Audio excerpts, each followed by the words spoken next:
Welcome back to the Friar Talk podcast and YouTube channel. So for today's episode, if you saw yesterday's episode, we talked about, Eric Hosmer leaving potentially in a 3-team deal. And today we're going to be talking about options to replace him, not only at first base, but also in the corner outfield spots, because even if Hosmer is here next year, and I highly doubt that's going to be the case, they still have a hole in left field. So the two spots I think that we're going to see that this lineup really has to go and replace are the corner outfield spots, potentially just left field. If Myers is gone, then right and left field, and then first base. So I think this is, where this team's going to go and sign some impact players. So want to go over the guys that you think are the best options in these spots. Isaac, who are just the guys that come off the top of your head at both first base and in the outfield? We can talk about them together because I think that some of these guys too, we're going to mention a couple names, can be used in the corner outfield and at first base. So who are the bats that you want to see the Padres go get?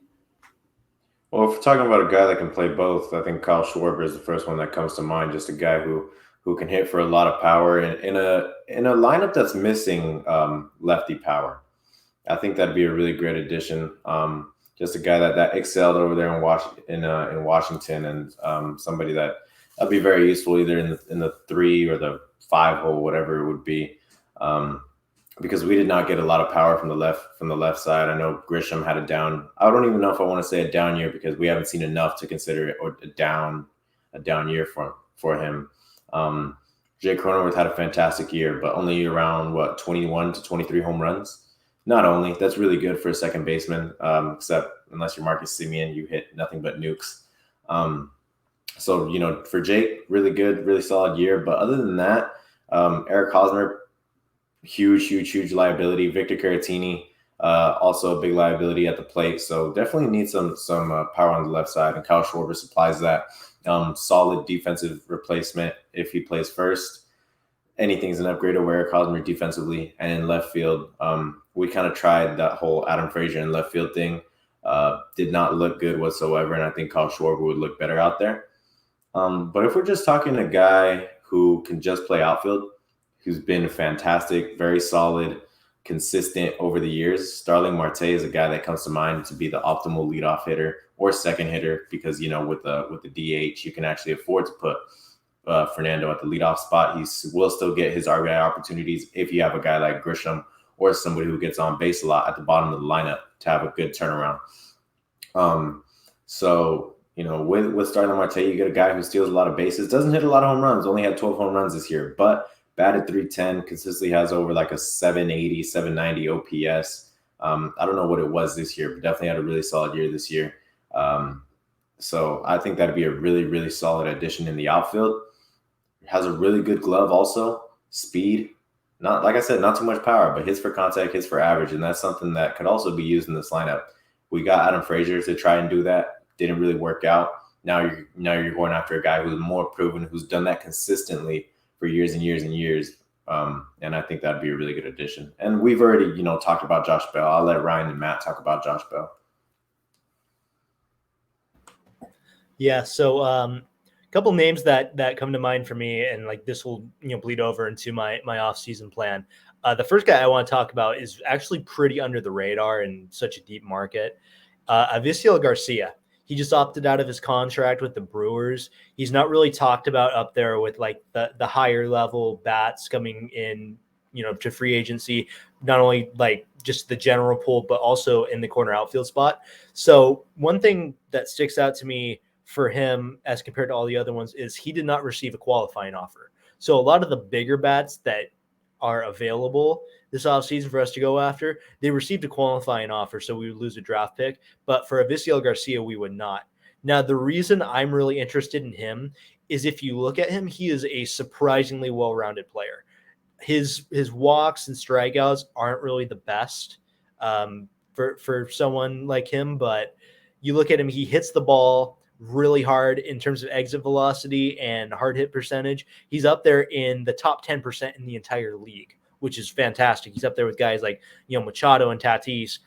If you look at his Savant page, it's all red, like deep red.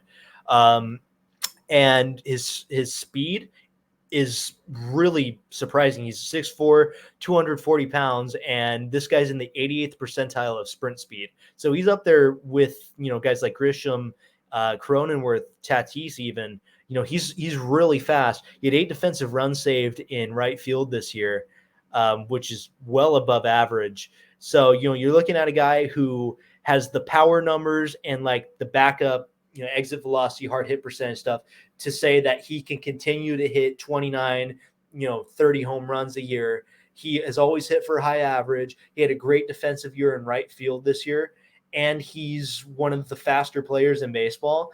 And this isn't even a guy being talked about as a top free agent. So if I'm looking for a right fielder, he's at the very top of my list because he fits extremely well. You talked about Josh Bell. He's another guy I'm very interested in. And we were looking at getting power from the left side and also getting a guy in that lineup to kind of break up the right-handed hitters. How about a switch hitter? And most switch hitters, I'll use Profar or Caratini, for example. They're really good from one side in terms of power. And then from the other side, they're just kind of maybe like contact slap hittery. You see that with Profar where he hits home runs only from the left side of the plate, and from the right side, he's like, maybe I'll hit a single past the third baseman if he's like looking up in the stands or something. And with Josh Bell, you got a guy who has an OPS over 800 from both sides of the plate. That's really, at least in my opinion, that's really rare. You don't really see a lot of switch hitters that have the same amount of power and ability to get on base from both sides of the plate. So you're talking about a guy where if the other team's manager is looking to bring an option out of the bullpen, depending on who's coming up in the lineup, it won't matter against Josh Bell because he's just as good of a hitter against right-handers and left-handers from both sides of the plate. So, I mean, that's huge for me. And Matt, I'll let you take it from here. I love that you in on Josh Bell. I don't know if I've said this before, but I think Josh Bell to me is the guy that is the biggest guy that you can add for the Padres in the entire offseason. Not because he's the best potential player on the market, but because he's a guy that you can add and you're not going to diminish your farm by trading for him. He's not going to be making a ton of money. And you actually have a chance, if you have a really good year with him and everything goes well, you could potentially sign him after that. You have a guy, and it depends how it looks, but Will Myers is projected to make $20 million next year. Next year, he's off the books. So maybe they trade him, maybe they do something with Will, but say they don't, say they eat some of his deal, whatever it is, there's a chance that you're freeing up a lot of money that year. So you could potentially go and extend him. So you don't really know how that looks. And I think that he's a great bat. Like you said, you look at his page, dude, it's red. It's dark red all over the place. He's a beast. Garcia, you brought up him, and I haven't really looked into him a ton. But if you look at his page, like just like his numbers, he is so consistent. It's crazy. His last 3 years, he's had either a 330 on base percentage or a little bit over. Over his entire career, 325 on base percentage. He's a super reliable player. He's right around his average years every year. Doesn't seem like he has huge fluctuations that bad. And he's a guy that you could kind of you wouldn't hit him super high in the lineup probably, but he could be a great guy that can really help you have a complete lineup, because I think that's one of the biggest things that we saw last year with this team is that the lineup was not complete. How you guys you watched a couple Padre games and you're like, why are there always guys on base? And then Tommy Pham comes up. Why are there always guys on base for the 5, 6, 7 hitters that aren't driving in anyone? It felt like that was the entire season. People were barely pitching to Machado when he got hot, and it didn't even really matter. It's whatever. When Tatis missed for a little while and Machado was carrying, he wasn't able to really take over because they just were walking him legit almost every single time. And that was the span of games that I started going to where the Padres completely fell off of a cliff. And I feel like I barely even watched Machado swing in person this year because I went to a bunch of games in a 2-week period. It's the worst time you could ever go to. It was terrible.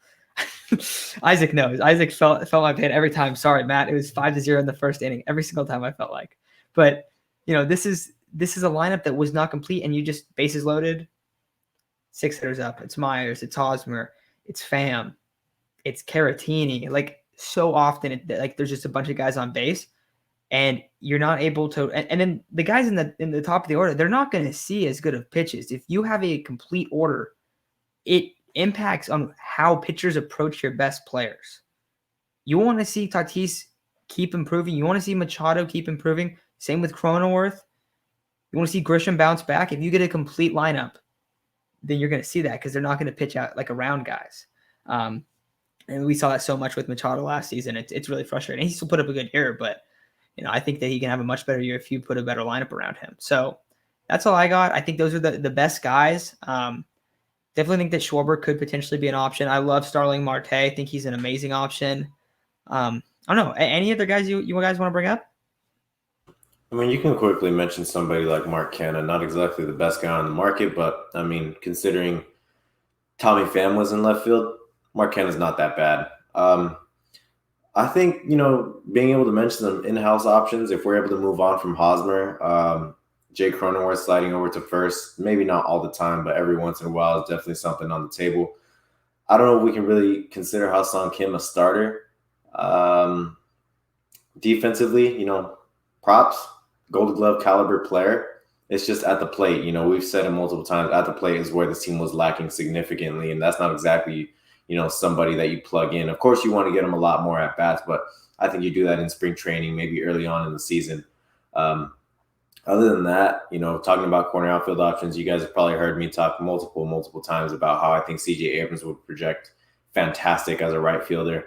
I've said it before, not a knock on him, but Mookie Betts started as a second baseman, now a right fielder. There's guys that turn into right fielders, and right field is where you're starting to see a lot of stars. Fernando moved over to right field when he got hurt. Bryce Harper's in right field right now. Juan Soto's in right field right now. Christian Yelich won the MVP in right field. I can go on and on and on about guys in right field that are great defensive players and have all the tools that C.J. Abrams has. Maybe C.J. Abrams has more. So if we're talking about one corner outfield option in-house, C.J. Abrams, absolutely. The following year, you could talk about Robert Hassel. But lots of options also in-house. But I think some of these out-of-house options that could possibly, maybe not the cheapest, but they will be a lot cheaper than guys we have right now. Brian, anything you want to add? All right, awesome. Well, that's going to do it for today's episode. Thank you all for listening, and we'll be back tomorrow to discuss Ryan's offseason plan. I really like it. I think some of the stuff you do is like little moves that we didn't really think about doing in ours. So definitely like it. Really cool input to have. And hopefully the real offseason plan does look something like it. So we'll be talking about that tomorrow. But thank you all for listening, and talk to you soon.